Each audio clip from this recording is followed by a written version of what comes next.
What is up, YouTube?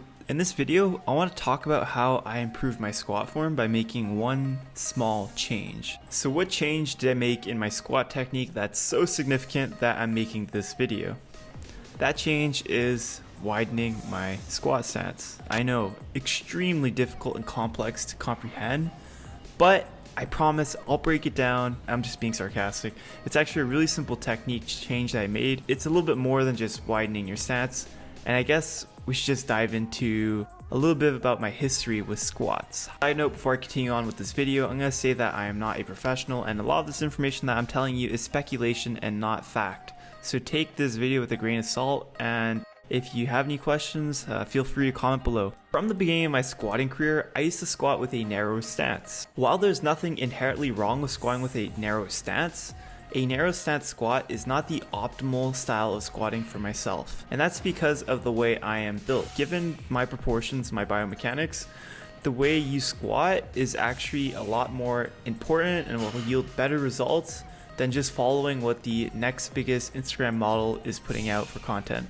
So there's not just one way to squat, and there's not one way to do things in general. So to understand why narrow squats is not the best stance position for myself and why it has such an impact on my squat, I'll need to explain something called torso position. Now, I talked about this in my other video, and pretty much torso position is a very high priority to maintain in the squat. You don't want to sacrifice too much position by leaning too forward when you're squatting, or to have much variance from start to end in your squat.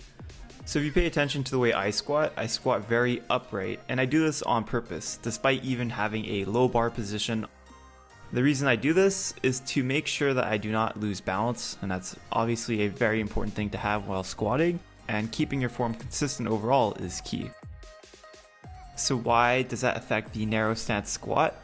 Well, we're gonna have to introduce another factor on top of having a upright torso, and that's the fact that I have long femurs. So now that we introduce these two important variables, long femurs and upright torso position, what does this have to do with squats? Or what does this have to do with a narrow squat? So, paying attention back to my old squat videos where I used to squat very narrow, if you look, the weakness in my squat would be the bottom of my squat.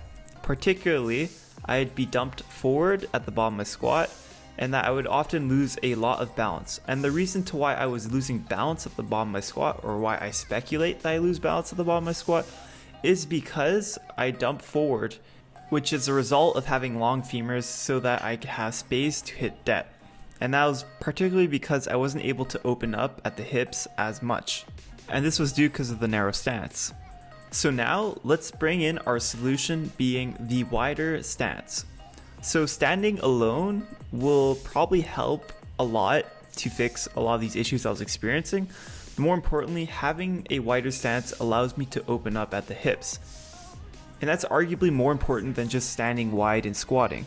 So taking a look at this awesome drawing that I found on the internet, you could see long femur versus short femur.